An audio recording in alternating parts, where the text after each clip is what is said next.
जय शिवराय मंडळी, सर्वांचे पुन्हा एकदा मनापासून स्वागत आहे या मेहनतीच्या आणि संघर्षाच्या प्रवासामध्ये। तर सर्वांना सर्वप्रथम मकर संक्रांतीच्या खूप साऱ्या शुभेच्छा। मी आहे एक सामान्य डोंबिवलीकर म्हणजे तुमचाच लाडका कॉर्पोरेट रिक्षावाला।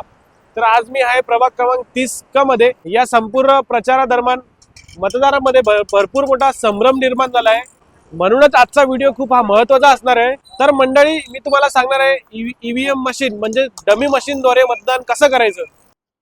दिसते नाही? तर मंडळी, ही आहे ईव्हीएम डमी मशीन। पहिलं महिला, नंतर सर्वसाधारण, नंतर परत सर्वसाधारण।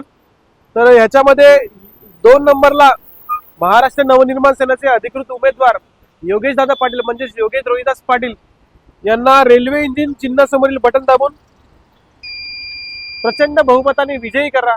आणि बाकी उर्वरित तुमच्या प्रमाणे प्रभागातील उमेदवारांचे तुमच्या प्रमाणे योग्य व्यक्तीला मत द्या। आपलं एक मत मराठी अस्मितेसाठी आणि डोंबिवलीकरांच्या भविष्यासाठी खूप मौल्यवान असणार आहे, त्यामुळे योग्य व्यक्तीला मतदान करा। जय महाराष्ट्र, जय शिवराय।